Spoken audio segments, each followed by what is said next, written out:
Mesdames, messieurs, toute la technique de Zouk TV, bonsoir. Écoutez pour comprendre ce poursuit. Vous avez raison, il faut faire écouter ces émissions. Et c'est souvent à partir de l'écoute que peut naître une solution. Nous avons l'heureux plaisir de recevoir une psychologue, Madame Phélide Martin. Bonsoir Florent. Elle va pouvoir nous donner quelques éléments sur pourquoi la psychologie, pourquoi faut-il consulter un psychologue, ce qui se passe dans notre société. Enfin, on peut le dire, notre société est malade. Mes respects, madame. Rebonsoir Florent, bonsoir à tous les téléspectateurs. Merci d'avoir accepté notre invitation. Toujours avec plaisir Florent. Toujours, ça fait des années qu'on se bat. Exact. Des années que nous observons notre Martinique. Et nous essayons de la comprendre. Et pas facile, pas simple.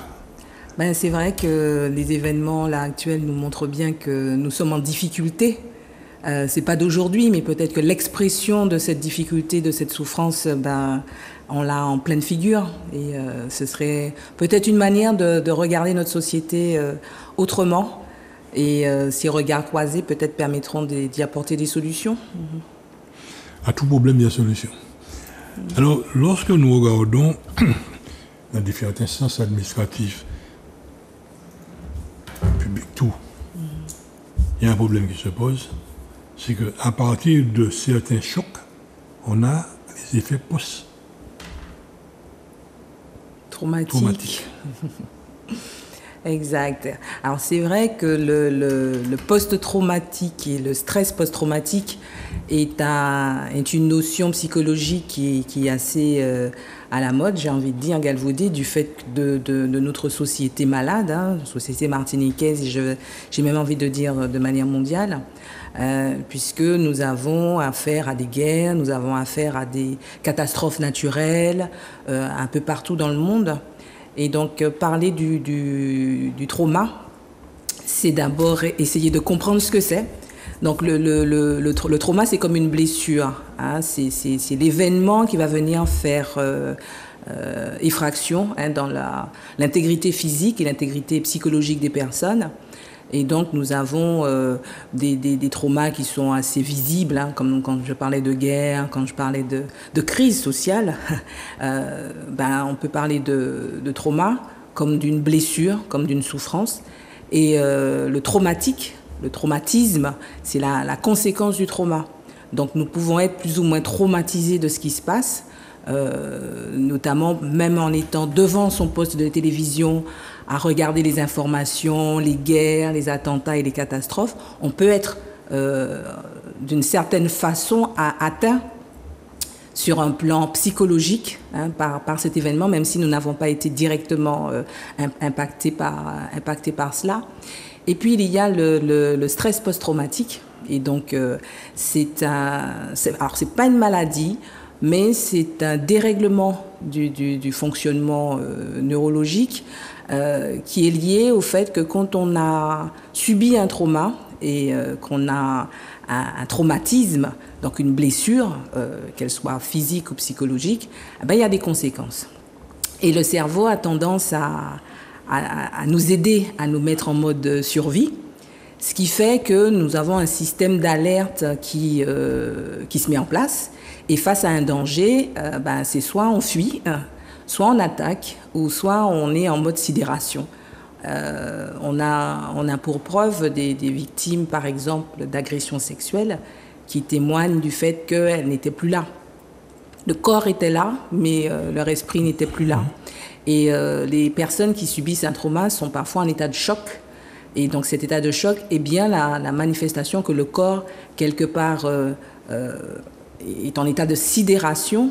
Et cette forme de sidération permet qu'il n'y ait pas une explosion de toute la conscience des personnes. Parce que la souffrance est tellement énorme que le système préfère faire une pause, un arrêt, un blocage.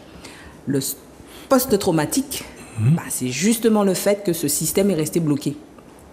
Et que les personnes présentent des comportements qui sont complètement inadaptés dans leur quotidien, ce qui les empêche de vivre, ce qui les empêche par exemple de reprendre la voiture après un accident, ce qui les empêche par exemple de pouvoir repasser par tel ou tel lieu parce qu'ils ont été témoins d'attentats, etc. Et donc le fait d'être comme ça bloqué dans le système d'adaptation de notre psyché provoque des réactions émotionnelles qui sont complètement disproportionnées. Et c'est de là qu'on parle de stress post-traumatique. Peut-on faire un lien entre ces émotions et la nervosité actuelle, ambiante, que je vois à droite à gauche? J'ai le sentiment que nos citoyens, les simples dames, simples petits monsieur, très nerveux. Et au quart de tour, il demande est-ce qu'on peut faire un lien avec tout ça? Alors, c'est vrai qu'on pourrait se permettre de faire le lien, et je me permettrais de le faire. Quand on voit le comportement de nos concitoyens, de monsieur et madame tout le monde. Hein, à la caisse, n'importe où. On a l'impression que sur le plan émotionnel, les comportements sont des comportements d'attaque. C'est-à-dire que c'est comme si cette société venait de manière récurrente vous faire souffrance d'une manière ou d'une autre. Donc, comme je disais précédemment, on ne parle pas forcément de trauma physique, mais on parle de souffrance psychologique qui, sur la durée, amène à ce type de comportement agressif, de comportement émotionnel ou sous forme de dépression, sous forme d'idées suicidaires aussi, et notamment les addictions peuvent être aussi des comportements post-traumatiques du fait que le système finalement tellement en lien avec cette souffrance, il réagit en se donnant on va dire des comportements de compensation, voilà, des comportements de compensation addictifs face à cette souffrance qui est là un peu latente. C'est une espèce de pare-choc, non? C'est une espèce, alors non pas de pare-choc, mais c'est le système qui vous envoie des signaux d'alerte. Comme un ouin, voilà. Et à force de l'entendre, ça devient tellement désagréable que l'addiction permet de diminuer de manière artificielle cette réponse qui est constante. Finalement, c'est pas la solution. Aller fumer la moquette en permanence. Alors, c'est pas la solution, parce que les conséquences ne sont pas des conséquences adaptées, mais justement, le post-traumatique se définit par des comportements inadaptés face à une réalité. C'est comme si le système devait se défendre d'un danger qui a eu lieu, mais que la réponse ne passe plus par le circuit, le lobe frontal, le circuit analytique, permettant justement à la personne de se mettre à distance émotionnelle de cette réponse automatique, et pour pouvoir comprendre que dans l'instant, ce qu'elle a subi il y a 10 ans, 20 ans, c'est plus ce qui se passe. Mais le problème, c'est que le circuit psychologique fait que, au moindre bruit, à la moindre odeur, à la moindre information, à la moindre stimulation qui ressemble un peu à ce que j'ai vécu, le système répondra sur ce modèle-là. Alors, dans un couple, est-ce que peut-on faire un diagnostic, se dire, tiens, il y a quelque chose qui ne va pas là, il faut que tu consultes? Alors, c'est vrai que... Question du bac. Même si la profession de psychologue, c'est un peu, on va dire, démocratisé, on reste quand même beaucoup dans une appréhension, on va dire, d'aller consulter. Surtout quand la démarche se fait à partir de soi ou quelqu'un d'autre qui conseille? On peut se dire, il faut que j'aille voir un psy. Mais pour pouvoir se le dire, ça veut dire que quelque part, on a pris le temps d'avoir un regard sur soi, et on a pris le temps de s'apercevoir qu'il n'y a pas qui pas qu'à aller, quoi. Il y a quelque chose qui a joué. Voilà.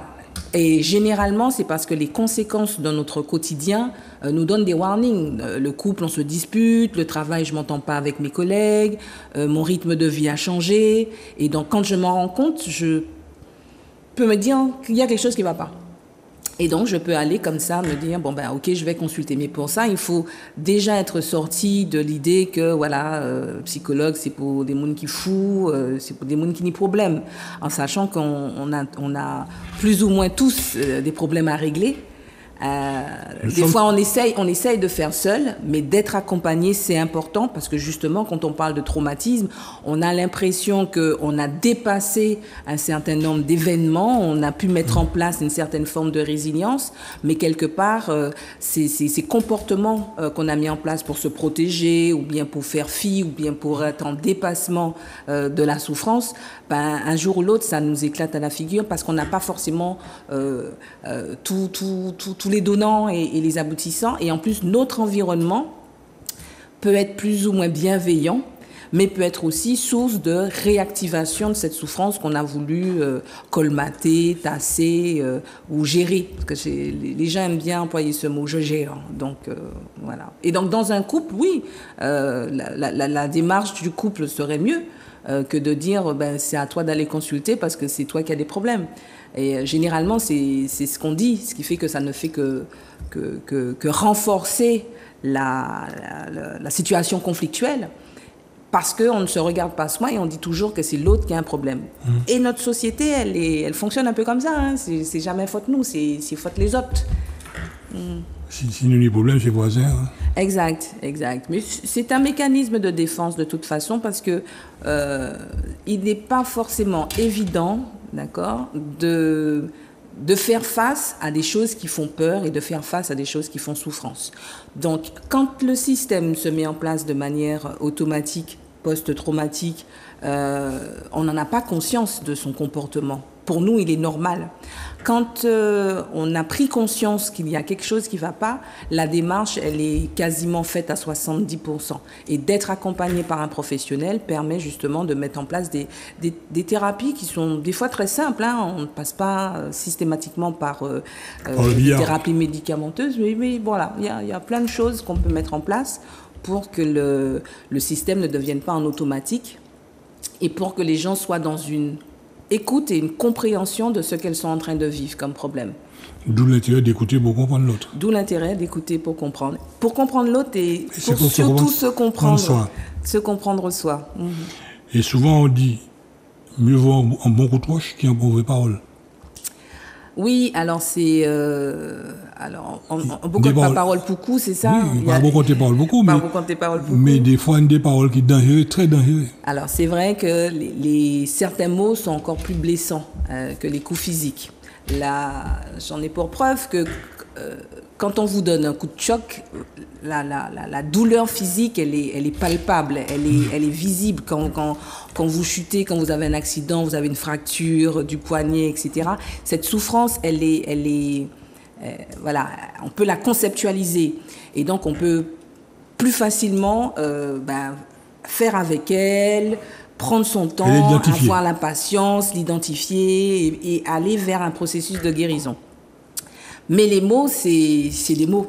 Et l'impact de ces mots sur l'émotionnel fait que les traces, elles sont là. Et elles sont plus indélébiles parce que voilà, elles se diffusent, elles se diffusent très lentement.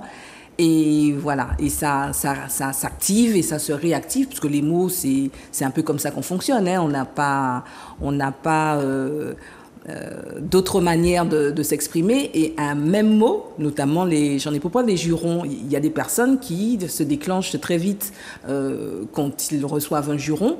Et puis il y en a d'autres qui, voilà, ça leur fait pas grand-chose. Mais le mot vient impacter l'émotionnel, l'image de soi, la valeur de soi, et la réaction, c'est généralement une réaction de colère, donc, parce que c'est un danger dans le sens où mon intégrité physique, ma personne est atteinte, la valeur de ma personne est atteinte, et donc face à ça, sur du long terme, les dégâts sont énormes. Donc oui, les mots font beaucoup de tort. Alors, nous sommes dans un pays, malheureusement, où il y a un tas de tutologues. Pas te connaître là, tutologue. Tutologue. Tutologue. Tutologue, il y a quoi tout le bail. Tutologue. j'ai connu un neurologue, que tout le monde nous dit. La meilleure solution, c'est de consulter. Alors, Frapper à la bonne porte. on peut être dans une démarche où on est dans une réflexion, on est dans une analyse, on est dans une autre introspection. Et je pense et je trouve qu'il y a beaucoup de personnes qui sont comme ça, curieux, qui vont à la découverte de Google, mon ami, de livres. On parle beaucoup de développement personnel. Donc, il y a une approche comme ça qui peut être aidante, facilitante, mais pour des problématiques qui sont beaucoup plus incrustées, beaucoup plus... j'ai l'impression qu'il y a certains problèmes qui s'infiltrent comme ça dans nos gènes, dans nos tissus. Voilà. À ce moment-là, je pense qu'il vaut mieux aller consulter un spécialiste. C'est comme quand on attrape froid, on peut avoir un petit mal-gorge parce qu'on a pris un coup de foie et un petit coup d'atoumo et c'est passé. Et puis des fois, derrière, il y a autre chose. Parce que les symptômes sont là, parce que les symptômes perdurent, parce que les symptômes sont cycliques et que finalement, même quand on a mis en place des comportements pour pouvoir faire face, guérir, etc., ça revient. Donc ça doit être un signal d'alerte. Vaut mieux consulter. À quel moment faut-il consulter? Faut-il attendre qu'on soit déjà atteint ou se dire, tiens, j'ai un doute, là, j'avais compris mon dentiste, je vais voir ma psychologue. Alors là tu m'amènes à dire que mon métier de psychologue, je l'ai toujours abordé dans une approche plutôt de préventologue. C'est-à-dire que avant qu'il y ait une cristallisation de la problématique, consulter permet justement de desserrer des nœuds pour que les choses puissent aller après de manière fluide. Je reconnais et j'admets que tout individu a en lui les ressources qu'il faut pour faire face à certaines difficultés, voire même à toutes les difficultés qu'il puisse rencontrer. Notre système physique nous le montre très bien. Je me coupe, ça se cicatrise, je n'ai pas besoin d'une intervention. Mais quand j'en ai besoin, d'accord, il faut que je puisse... Là, c'est une blessure interne. Là, c'est une blessure interne. Et c'est pour ça que c'est plus... délicat, voilà, c'est plus délicat. Mais en même temps, on s'en aperçoit parce qu'il y a des comportements, il y a des attitudes qui sonnent l'alerte. Je suis irritable, je suis déprimée, je ne suis pas motivée, je suis plutôt dans... Comme on dit chez nous, lunatique. Voilà, je suis lunatique, je suis asociale. Et donc, ce sont des comportements qui peuvent être très ponctuels. Hein. C'est vrai que si je vis une situation de crise et que c'est ponctuel et que, c'est un petit moment à passer, un sale moment à passer, tout ne se met pas à la sauce psychologique. Mais quand c'est récurrent, et quand ça se répète parce que c'est des situations, je croyais avoir compris, je croyais avoir dépassé ça, 3 ans plus tard, je me retrouve dans la même situation, je dois m'en inquiéter. Je pense que là, il y a un chemin à faire, une première démarche à faire pour savoir ce qui se passe. Oui, alors cette première démarche, elle est consultative, c'est-à-dire qu'on ne rentre pas, quand on va voir le psychologue, dans un premier temps, dans un suivi thérapeutique. Donc il y a un échange qui permet d'être dans une évaluation de la demande, dans une évaluation un peu diagnostique de la situation. Et dans un second temps, on peut convenir d'un traitement au long cours avec des rendez-vous plus ou moins rythmés, pour pouvoir aborder les situations et les problèmes qu'on a pu repérer et avec lesquels on va pouvoir travailler pour pouvoir avancer. Voilà. Et on observe une chose dans notre société, le digo de l'autre. 15-20 ans, nous là. Puis brusquement, il y a quelque chose qui fait que, d'eau dépassée farine. Oui, parce qu'on a tendance à mettre... en arrière-fond, ou bien sous le tapis des fois, des choses qui nous dérangent. Pourquoi? Soit parce qu'on ne se sent pas prêt à le faire, soit parce qu'on n'a pas forcément les outils pour ça, et puis parce que d'un côté, toute la vie, c'est pas un problème. Ça peut ne pas fonctionner dans mon couple. Peut-être ça fonctionne très bien socialement, au niveau de mon travail, avec mes enfants. Donc, voilà, je ne m'en fais pas plus que ça. Mais à un moment donné, oui, ça peut revenir à la surface à n'importe quel moment parce que c'est un peu le retour, j'allais dire, du trauma. Quand on a une blessure et qu'elle n'est pas soignée ou qu'elle est mal soignée, il suffit qu'on se cogne dessus. Voilà, on ressent la douleur. Et psychologiquement, je pense que c'est à peu près le même mécanisme. Tout le temps qu'on arrive un peu à naviguer avec ces souffrances, bon, ça va, mais le jour où on reçoit une décharge et que à ce moment-là, le niveau de décharge devient beaucoup plus important que le mécanisme qu'on avait mis en place on va dire d'endormissement de cette souffrance, là on se le prend en plein. Ça peut provenir d'un collègue, hein.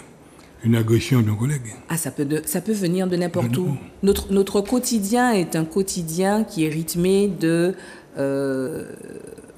des hauts et des bas, j'ai envie de dire. Voilà, la vie c'est ça, c'est sinusoïdal, il y a des hauts, et il y a des bas, il y a des hauts, il y a des bas. Après, le trauma, l'accident de parcours, comme on dit, peut venir de n'importe où. Vous avez une vie de couple tout à fait tranquille, sereine, il n'y a pas de signes d'avant-coureur, bonne communication, les relations intimes parfaites, voilà. Et puis subitement, il y a quelque chose qui nous arrive et qu'on n'a pas vu venir, par exemple une infidélité ou même la perte de l'être cher, le deuil aussi. Peut être un traumatisme.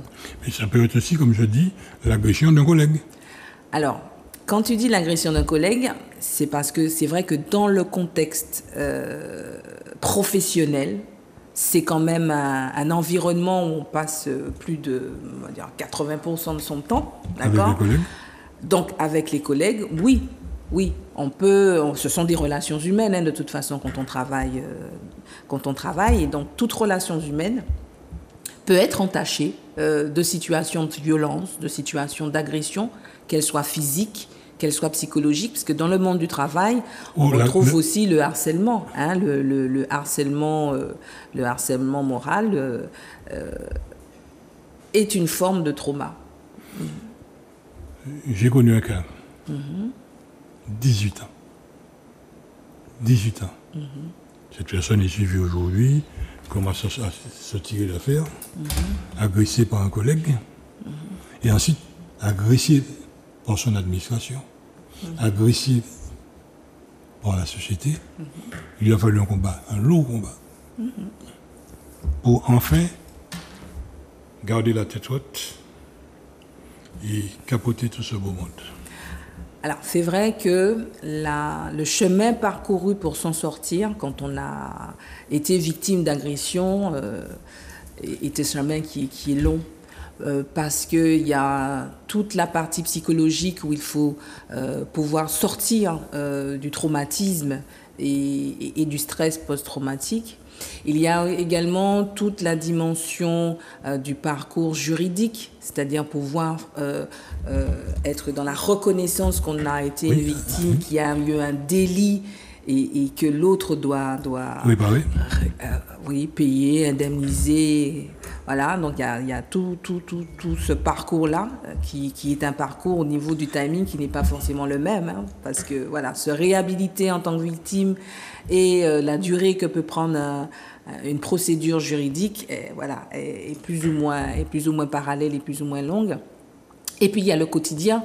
Parce que le quotidien, c'est comment je continue à aller au travail, comment je continue à être en famille, comment je continue à être dans la société avec mes amis, avec mon environnement. Et tout ça n'est pas simple pour une victime, surtout quand elle est isolée, parce que vous avez des personnes qui arrivent à s'entourer de ressources psychologiques, ressources juridiques, ressources amicales, ressources familiales. Et puis vous avez aussi des personnes qui sont complètement isolées, doublement isolées aussi, qu'elles n'ont pas forcément la capacité intellectuelle de pouvoir emmagasiner toutes ces informations et de pouvoir juste élaborer, construire aussi cette réparation qui est extérieure, parce que oui, j'ai gagné mon procès, mais qui est aussi interne. par rapport au circuit du trauma que j'ai expliqué en début d'émission, et qui nécessite que ce soit la personne elle-même de son intérieur qui redéverrouille un peu les mécanismes du trauma. C'est, je dirais, quand on regarde le cerveau, très très très bien fait, très bien dessiné, mais un petit grain et tout peut partir dans tous les sens. Oui, le cerveau, le corps humain en général, hein, est une Quand très tout très va très, bien très là-haut, belle invention. Quand tout va bien là-haut, tout ce qui est en bas fonctionne. Alors, mais c'est vrai que même quand ça a l'air de ne pas très bien aller là-haut et qu'on le remarque parce que nos comportements ne sont pas adaptés, j'ai tendance à dire que la dépression est une forme de protection. D'accord. Le fait d'être agressif, d'accord, est aussi une forme de protection parce que ça voudrait dire que l'émotion qu'on peut ressentir, la souffrance qu'on ressent, elle est extériorisée. Quand elle est intériorisée, imaginez-vous tout ce que ça peut faire à l'intérieur et comment ça peut imploser. Et là, les dégâts sont énormes. Donc, l'expression visible de la souffrance, quelle qu'elle soit, est pour moi, hein, en tant que psychologue, plutôt une bonne chose. Plutôt une bonne chose. Parce qu'au moins, on peut repérer et on peut commencer à y travailler. Quand on est dans le déni, que tout va bien, là, c'est beaucoup plus difficile d'aller venir réparer quelque chose qu'on ne se rend même pas compte qu'il y a quelque chose qui est cassé, il y a quelque chose qui est brisé, il y a quelque chose qui est fêlé. Quel marteau il faut prendre? Il y a tellement de possibilités. Il y a de la méthode douce, celle qui prend du temps, parce que les émotions, quand ça fait mal, on n'a pas forcément les mêmes réactions et puis la même sensibilité, hein, à la douleur. On ne supporte pas forcément la douleur de la même manière. Et puis il y a la méthode forte. Qui est que souffrir pour souffrir, je me fais souffrir un bon coup, bien, et puis un peu quand on s'est cassé le bras et voilà, en mode warrior, on se le redresse par soi-même. Donc toutes les méthodes sont bonnes. Je pense que chacun est à même d'y aller à son rythme, et je pense que c'est ça qui est important, c'est-à-dire d'avoir de la bienveillance pour soi-même, dans la douleur et dans la souffrance, d'avoir de la bienveillance pour soi-même, et que l'environnement aussi qui nous entoure... C'est ce que j'allais poser comme problème. Voilà, pose un regard aussi bienveillant, parce qu'on a tendance à être beaucoup dans des discours de... oui, il faut te secouer, oui, tu es trop agressif, sans chercher à comprendre ce qu'il pourrait y avoir derrière. Donc, ça, c'est le défaut du psychologue, d'essayer toujours de comprendre. Mais je pense que c'est en comprenant qu'on apporte des solutions qui sont plus adaptées et qu'on va surtout au rythme des personnes. Parce que derrière un comportement agressif, ça peut être là quelqu'un qui m'injurie parce que voilà, j'ai roulé trop lentement. D'accord? Et qu'elle a essayé de me doubler. Mais ce que je peux comprendre, c'est que des fois, c'est peut-être pas moi qui ai suscité ça chez elle. Peut-être que cette personne était déjà dans un état plus ou moins agressif et violent. Et voilà, c'est moi qui prends. En ce moment, je ne sais pas ce qui se passe. Je suis dans le centre-ville. Je viens de passer devant un panneau 30. Donc je roule normalement. Celui qui est derrière m'injurie, qui a doublé, qui a fait un queue de mourir ici. Tout dernièrement, un qui m'a doublé juste avant un virage. Quand il a vu ce qu'il allait vivre, il vient vite. Et ça, en ce moment, il y en a beaucoup sur la route. Oui, mais pas que sur la route. Je parle de la route, je ne parle pas de ceux qui sont devant la télé, hein. Ceux qui sont derrière le volant. Nous sommes constamment agressés. Nous sommes agressés par la télé, nous sommes agressés par la musique, nous sommes agressés par toutes les contraintes que notre société nous oblige à vivre. Et le pendant de ça, c'est que la recherche de plaisir, la recherche d'exutoire, parce que quand on est agressé, je le redis, ça fait souffrance, c'est désagréable. Et donc, de vivre constamment de l'émotion désagréable, d'accord, et qu'en parallèle, en balance, les émotions agréables ne sont pas forcément au rendez-vous, ou si c'est au rendez-vous, c'est très minime. C'est-à-dire que c'est dans des temps un peu ponctuels, donc voilà, quand il y a des activités festives. Mais sur le long terme, il n'y a pas. Et je pense que quelqu'un qui est bien équilibré psychologiquement, qui a ce que j'appelle une santé mentale, ce n'est pas forcément quelqu'un qui n'a pas de problème ou qui n'a pas de difficulté, c'est quelqu'un qui arrive justement à équilibrer ces deux plateaux de la balance, c'est-à-dire je vis des émotions agréables, mais les émotions désagréables ne viennent pas annuler mes émotions agréables. Donc, on n'a pas toute cette masse d'émotions qui vous submergent et qui vous font devenir des individus irritables, à fleur de peau ou dépressifs. Parce que pour moi, l'irritabilité et la dépression, c'est pour moi la même chose. Deux versants différents. C'est le complément d'une batterie.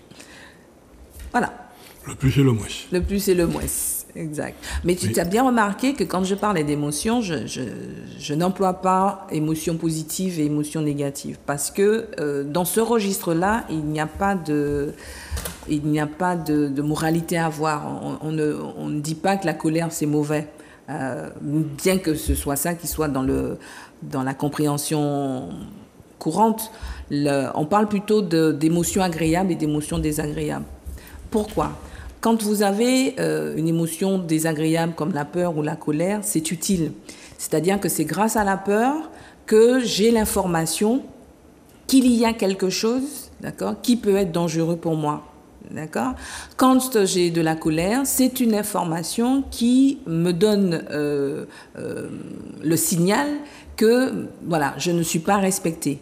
D'accord ? Donc les émotions en soi, ce ne sont pas des vécus propres qu'il faut apprendre malheureusement à étouffer, parce que c'est ce que nous faisons. On réprime nos émotions alors que l'émotion est une énergie qui doit normalement être dans le mouvement, donc dans l'expression. Par contre, la forme de l'expression de nos émotions est variable selon l'individu, selon son histoire, selon son trauma, selon son environnement social, son environnement géographique, selon le déclencheur, etc., etc. Mais l'émotion en soi, je pense qu'il faudrait qu'on apprenne à se familiariser avec elle, qu'on apprenne à vivre avec elle et à comprendre aussi, pour se comprendre soi, être à l'écoute, se comprendre pour pouvoir après avoir le comportement le plus juste dans les relations qu'on peut avoir, relations humaines, relations interpersonnelles et relations avec son environnement. Dans ce que tu dis, que nous observons régulièrement, pour l'exemple d'un gamin, d'un adulte, à qui on demande de ne pas faire telle chose, mais gentiment, avec tous les mots agréables, douces qu'il faut, et on y fait. Il suffit de changer le caractère, changer le levier, boum, avec nervosité, toute bague rentrée dans le vivant. Qu'est-ce qui explique ça? Alors. Je l'ai vu souvent. Et même au niveau, moi, quand j'employais, il y a des gus, pour leur parler, il fallait d'une manière violente leur adresser quelque chose pour qu'ils puissent se mettre droit. Alors qu'on leur parle normal, gentiment, mais non, mais ça fait ça. Alors, quand l'information, quand la stimulation vient à moi et est à un niveau comme ça, c'est-à-dire sans que ça fasse écho, je peux ne pas bouger. Ça ne veut pas dire qu'intellectuellement je n'ai pas compris. C'est que finalement ça ne m'a pas donné le signal qu'il faut pour que je puisse être dans un mouvement, donc dans un changement. Et c'est vrai que vous parlez à quelqu'un doucement, la personne vous écoute, mais sans plus, vous criez un petit peu et on aura le mouvement. Et vous avez d'autres personnes qui... le simple cri qui se met sur la table. Voilà. Donc tout dépend. Et notre système cérébral, d'accord, a été formaté hein, depuis notre enfance. Hein, depuis notre enfance, l'éducation que l'on reçoit, les situations qu'on a vécues, les images qu'on a pu voir, bah, tout ça participe au bon fonctionnement de notre système et fait que, ben, oui, le cri peut me faire réagir, comme le cri peut ne pas me faire réagir. Il y a des personnes qui disent, ben, vous pouvez crier toujours, hein, c'est moi qui a décidé comment il manque à faire ou bien si manque à bouger, si manque pas à bouger. C'est très fluctuant. Mais il faut le comprendre parce que les personnes sont dans des adaptations par rapport à elles-mêmes. Et donc, des fois, se coupent de leur environnement. Une manière aussi de se protéger, hein, le post-trauma peut aussi se manifester par un comportement où on se coupe de son environnement et on reste dans un entre-soi pour ne pas justement être trop stimulé par des sensations qui nous sont désagréables ou déclencheurs de sensations désagréables. J'en sais quelque chose. J'ai eu des journées depuis le 17h. C'est le lot de tous les artisans, tous les professionnels.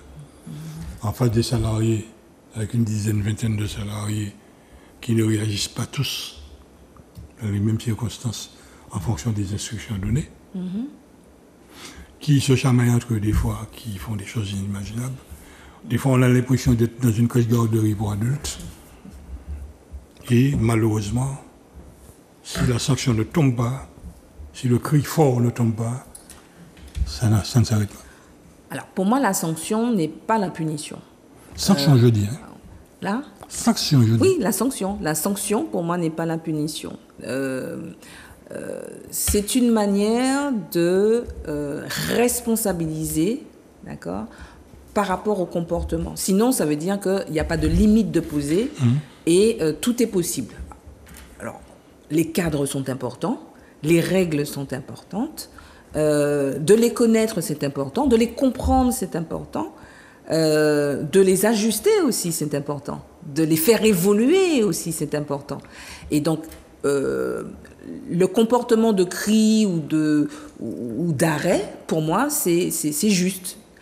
L'idée, c'est que derrière, on n'est pas dans une intention de nuire, on n'est pas dans une intention de pouvoir, hein, d'abus de pouvoir. On est dans la correction. On est dans la correction, dans l'ajustement. Et d'autant plus quand on est à un poste de manager où on a des équipes, on a des personnes qui ont des compétences... différents niveaux. Pluriels, différents niveaux. On a aussi des missions qui ne sont pas forcément les mêmes, hein, dans un système d'entreprise ou dans un système d'organisation. Et pour moi, ça fait partie. Ça fait partie de l'éducation, hein, l'éducation au travail, l'éducation à la règle, tout comme on le verrait dans une famille ou même dans un couple. Oui, Philippe, quand tu arrives sur ton chantier, tu passes ta journée, les fournisseurs, ta banque, les administrations, tout ça. Arrivé chez toi le soir, tu as besoin de paix. OK? Et des fois, en cabane, 2h du matin, on va dormir. On pense au banquier qu'on doit avoir demain à 8h. On a les salaires à faire le lendemain. Il faut être costaud. Hein? Ben, il faut être multiple et costaud. C'est notre société qui est stressante, c'est ce qu'on disait. Cette forme de stress est violente dans le sens où nous fonctionnons, hein, 24 heures sur 24 pour beaucoup de personnes dans une hyper-vigilance. On est hyper vigilant à tout, d'accord ? Ce qui fait que le niveau de stress, il est disproportionné par rapport à la capacité à notre corps, hein, à notre psychologique, d'accord, d'y faire face. Et c'est comme ça qu'on tombe beaucoup dans la maladie, d'accord, dans le mal-vivre et dans la souffrance qui est une souffrance qui devient très lancinante et qui dure dans le temps. Et à cette souffrance-là se rajoutent encore des comportements qui nous apparaissent comme des comportements justes, parce que ça vient en réponse immédiate, mais dans la durée, peuvent devenir des comportements qui eux-mêmes rapportent également du stress. J'en ai pour preuve par rapport à tout ce qui est financier, par rapport au niveau social et à la précarité. Vous avez un système qui vous donne l'impression que vous faites des crédits, comme ça vous faites face. Ok, c'est une réponse ponctuelle. Nous, on s'enfonce. Mais les crédits sur crédit sur crédit, on s'enfonce. Vous avez aussi des personnes qui font aussi des choix. Par exemple, qui peuvent se dire, moi qui travaille toute l'année, ni croisière, ni ci, ni ci-là, ben, moi qu'à aller. Mais les conséquences après sont beaucoup plus impactantes. Et voilà, c'est dans ce réajustement perpétuel qu'on se trouve. Malheureusement, nous sommes de plus en plus nombreux à être fragilisés. C'est comme ça que je pourrais le dire. On n'est pas forcément tous malades, même si, comme tu disais, la société va mal. On est tous fragilisés, tous. Quel que soit notre niveau social, quel que soit notre parcours de vie, on est tous fragilisés. Mais on peut se prémunir. Alors, se prémunir, c'est comprendre, avoir conscience de ce qui nous entoure, d'accord, et aussi avoir conscience de ce que nous, on est en capacité de mettre en place pour se protéger, d'accord, oui, pour affronter, d'accord, ou pour aller se cacher le temps que ça se passe. Ça peut être ça aussi. Alors j'avais 2 vices, la vitesse. Je faisais le plein, je pouvais faire un tour de Martinique, tranquille. 2 heures du matin, ça m'est arrivé une fois à la descente de l'Estrade, me trouver en face d'un camion, c'était à 230. Ben, c'est des comportements à risque. J'oublie tout ce qui se passe autour de moi. Oui. Et puis finalement, quand j'ai vu que ça peut aussi me conduire au boulot à les allonger, j'ai dit bon, stop. Je me suis mis au clavier. Je joue ma petite musique. Je peux rester une journée à jouer et puis j'oublie. Ben c'est très bien. C'est chacun qui trouve quelque part dans cet environnement qui est aussi... autant c'est un environnement qui est violent, qui est stressant, autant c'est un environnement aussi qui vous offre des possibilités de vous calmer. Moi, j'aime dire à mes patients, mais la mer, c'est gratuit. La forêt, c'est gratuit. La rivière, c'est gratuit. Oui, mais l'oreille en mer, toujours maman retient. Quoi, il y a problème. Oui, mais dans ces cas-là, on ne peut pas aller en côté qui n'y retient. Désolé. Désolé. Il ne faut pas non plus que nos réponses à nos mots deviennent aussi des mots. Je pense qu'il faut arrêter aussi de se flageller. Voilà, faut arrêter de se flageller. Et quand on a des réponses possibles qu'on peut s'apporter, ah ben on le fait. Vous savez, il y a des gens, par exemple, on a des congés. Il y a des gens qui utilisent leur congé pour faire des choses. Un congé, c'est fait pour se poser. Un congé, c'est fait pour dépenser. On a 11 mois pour faire la caisse. C'est fait pour se poser. C'est-à-dire, c'est pour faire les choses un peu différemment de ce qu'on fait d'habitude. Parce qu'on a besoin de ces temps-là j'ai envie de dire, de retour sur soi-même. On a besoin de ces temps-là de décélérer un petit peu le rythme, la vitesse. On a besoin aussi de ce temps-là pour être dans d'autres contextes qui nous permettraient de pouvoir repérer chez nous d'autres capacités, d'autres outils et d'autres ressources. Alors, se ressourcer, mais aussi trouver d'autres ressources en soi. On peut partir en vacances, ça se passe mal, et puis finalement, on se rend compte que ça s'est quand même bien passé. Et on revient de vacances, même si ça ne s'est pas bien passé. Ça ne s'est pas bien passé pour la poche. Parce qu'on s'est dit, j'ai réussi à faire ci, j'ai réussi à faire ça, j'ai réussi à dépasser ma peur, j'ai réussi à sortir de ma zone de confort, j'ai réussi. Voilà. On peut être parti aussi en vacances et puis pouvoir être à la rencontre de personnes qui sont différentes. Parce qu'on peut avoir peur de ça. Et puis on se rend compte que pendant les vacances, finalement, la peur qu'on avait de parler en public, d'aller au-devant de l'étranger, finalement, elle voilà, elle est plus là, cette peur. Et donc, si elle est plus là, c'est parce que j'ai peu de raisons d'avoir peur quand je reviens. Voilà. Donc, finalement, on a des possibilités dans notre quotidien. On a les outils autour de nous. Voilà, d'aller rechercher ces outils. Mais ce qu'il faut, c'est se donner la possibilité d'avoir un regard, de poser un regard différent. Et de ne pas être focalisé de manière systématique sur la souffrance et sur ce qui va mal. Parce que quand ça va mal, c'est pas pour rester dedans. Quand ça va mal, c'est pouvoir le repérer, l'exprimer et trouver les outils pour le dépasser.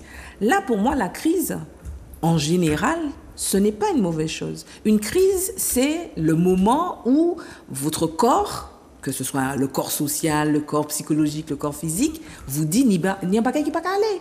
Parce que tout le temps qu'on n'est pas en crise, on continue à fonctionner comme si de rien n'était, et c'est là que le retour du bâton peut être beaucoup plus fatal. On a observé une chose, on dit que les voyages forment la jeunesse, mais aussi déforment les valises, pour celui qui voyage beaucoup. Le fait d'aller chez l'autre, de voir comment ça se passe chez l'autre. Une semaine, 2 semaines, 1 mois, en fonction du temps qu'on a mis là-bas, ça nous permet de voir que, finalement, on n'est jamais le cas pire. Oui, on peut se rendre compte qu'ailleurs, soit c'est mieux, soit c'est plus pire. Et donc, c'est une manière d'être dans cette ouverture. Psychologiquement, pour comprendre un peu les thérapies en général, c'est comment on amène le patient à poser un regard différent sur ce qu'il est en train de vivre. C'est ça. Et donc, ça passe par différentes techniques, mais le fondement de la psychothérapie, c'est celui-là. C'est pouvoir amener la personne qui consulte à poser un regard différent. Et le spécialiste, le thérapeute, le psychologue ou le psychothérapeute accompagne la personne avec une écoute bienveillante, avec aussi une attitude qui en miroir permet à la personne de se rendre compte que finalement, ce qu'elle croyait, c'est pas ça. Et mine de rien, de la même manière que les traumatismes, que les difficultés laissent des traces, de la même manière que ces expériences plus agréables laissent aussi des traces. Et donc, je pense que le cerveau, notre cerveau, nos cellules, c'est du vivant. Et en étant dans du vivant, ça veut dire que ça s'adapte, ça prend d'autres habitudes, ça prend d'autres formes, ça se guérit. C'est comme une cicatrice, il y a des ramifications nouvelles qui se forment, il y a des consolidations qui se font, et sur un plan psychologique, c'est exactement la même chose. Il y a certaines cicatrices qui sont difficiles à fermer. Tout dépend du trauma. Tout dépend du trauma, c'est ce qu'on disait. Donc un traumatisme qui est profond, qui a eu comme conséquence ce qu'on appelle chez nous un choc, d'accord ? Oui, pour déchoquer, ça prend du temps. Et ensuite, un bon électrochoc. Et ensuite, un bon électrochoc ou de la douceur, ça dépend. Et ensuite, il y a le traumatisme qui est la conséquence. Et la conséquence, elle est plus ou moins handicapante, elle est plus ou moins perturbante dans le quotidien, et elle peut laisser des séquelles. Après, les séquelles, ça se répare, et puis on peut avoir des béquilles, on peut avoir oui, c'est ça, ce que j'appellerais des béquilles. Dans notre parcours, on entendait les anciens vous dire « jamber de l'eau ». En psychologie, ça veut dire quoi? Alors là, tu me poses une colle. Jamber de l'eau en psychologie, là, tu me poses une colle. Alors, celui-là, je connais. On ne prenait pas l'avion hier. Voilà. On prenait le bateau et on allait voir. Donc, jamber de l'eau, ailleurs, va te faire voir ailleurs. Alors, pour y apporter une réponse psychologique, je dirais que c'est un comportement qui ressemble à ce qu'on appellerait de la fuite. C'est-à-dire que face à une difficulté, d'accord, au lieu de l'affronter, on prend de la distance, on prend du recul et on s'éloigne de la situation problème. S'éloigner de la situation problème ne veut pas dire que le problème est traité. Il est toujours là. Il est toujours là. Il est toujours là. Alors, fuir, ce n'est pas une mauvaise chose, parce que si face au problème, je me rends compte consciemment ou inconsciemment que je ne peux pas y faire face et que je risque ma peau, la chose la plus intelligente qui soit, s'échapper. Donc pour moi, il n'y a pas de problème. Comment qu'à vivre longtemps? Pas de problème. Si c'est pour ta sécurité psychologique et ton bien-être dans l'instant psychologique, s'il faut fuir, fuyons. Par contre, ce qu'il faut savoir, c'est que sur le long terme, la chose qui n'est pas traitée est encore présente et peut être réactivée à n'importe quel moment, dans n'importe quelle circonstance et par n'importe quelle voie. Bon, c'est toujours un plaisir de discuter avec toi, d'écouter pour comprendre tout ce qui se passe chez nous et autour de nous. Mais comme toute bonne chose, c'est comme un bon faux zen, il y a les gars finis.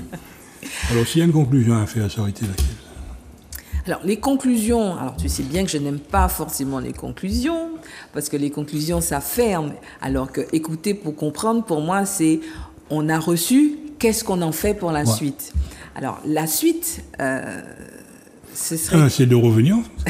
On te fera revenir. Ce sera toujours avec plaisir. La suite, c'est que cette émission soit écoutée, d'accord, que ceux qui ont compris puissent transmettre aussi à ceux qui n'ont pas compris. Et je pense que c'est comme ça qu'on peut atteindre plus ou moins beaucoup plus de personnes. C'est comme ça également qu'on peut avoir une société beaucoup plus bienveillante, où on pose un regard non pas de critique et de jugement, mais un regard de compréhension pour ramener les gens vers des solutions pour elles, en sachant que quand mon voisin va mal, même si je n'en ai pas conscience, mais moi aussi je vais mal, parce qu'on est dans un système. On est dans un système qui s'équilibre, et même si l'individualisme nous amène à dire ça se passe là-bas, chez moi tout va bien, ça se passe à la télé. J'ai envie de dire quand ça pue et que ça se répand, c'est tout le monde qui prend l'odeur. Donc voilà. En tous les cas, merci de m'avoir invité. Toujours avec autant de plaisir d'apporter ma modeste contribution à cette émission Écouter pour comprendre. Merci d'avoir accepté. Et nous disons à nos téléspectateurs, tout manger bon pour manger, toute parole pas bon pour dire. En mauvaise parole, ça peut mener très très très très loin des fois, très loin. Que ce soit au sein familial, dans l'entreprise, voisinage et autres. Nous avons dit que c'est mon calme. Merci encore, à très bientôt.